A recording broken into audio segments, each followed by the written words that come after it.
अगर तुम समुद्र में 700 पाउंड वजन की ब्लूफिन ट्यूना पकड़ो तो कभी भी जल्दी में उसे नाव पर मत खींचो, वरना ये मछली खुद को पकाने जैसी स्थिति में ला सकती है।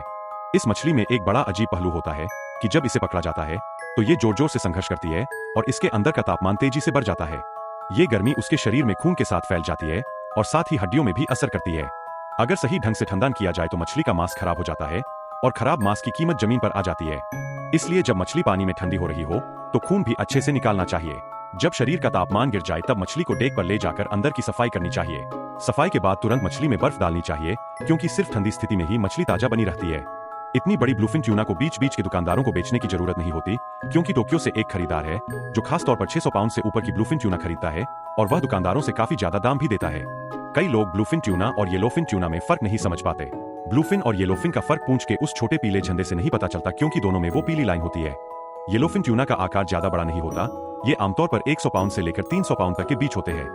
मछली के शरीर पर साफ पीला रंग था और ऊपर नीचे के नुकीले पतंग जैसे पंख ब्लूफिन ट्यूना से भी काफी लंबे थे। लेकिन येलोफिन ट्यूना की कीमत ज्यादा नहीं होती। येलोफिन पकड़ना आमतौर पर एक शौक के तौर पर किया जाता है, इसलिए नाविक अपनी पूरी ताकत लगाते हैं कि वे ब्लूफिन ट्यूना पकड़ सकें। पतले भाई की सिचुएशन को लेकर सचेत होने पर फोन की स्क्रीन पर 2 बड़ी मछलियां उसके आसपास तैरती दिखीं। थोड़े ही समय में मछली पकड़ने की छड़ी हिली और वो भी एक साथ 2 मछलियां फंसी थीं। दोनों मछलियां एक साथ पकड़ना इतना आसान नहीं था, क्योंकि मछलियां जोर जोर से लड़ती है और मछली पकड़ने की डोरी उलझ जाती है। सच में एक डोरी जल्दी टूट गई, लेकिन अच्छा ये हुआ कि दूसरी मछली बच गई। जब मछली को नाव के पिछवाड़े तक खींचा गया तो नाविक ने फिश स्पीयर से उसे सही जगह घूम दिया, जिससे मछली लड़ाई छोड़ दी। फिर मछली को पूंछ से बांधकर ठंडा किया गया। मछली को नाव पर खींचकर उसका माप लिया गया।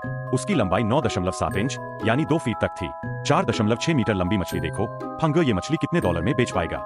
मछली का सिर और पूंछ हटा के मछली का वजन बचा 4.23 पाउंड यानी 3.84 किलो। फिर मछली का मांस जांचने लगे। इस मछली में फैट काफी ज्यादा था और मांस के अंदर गहरा जाकर सुंदर मार्बलिंग दिख रही थी। मछली के बीच का हिस्सा रंग और स्पष्टता में भी बहुत बढ़िया था। कुल मिलाकर मछली की क्वालिटी बहुत बढ़िया थी, इसलिए मिडिलमैन ने $28 प्रति पाउंड कहा। मछली की आखिरी कीमत $11,844 बन गई। ये एक बहुत ही बढ़िया दाम था और फंग और तीनों लोग इससे बहुत खुश हुए।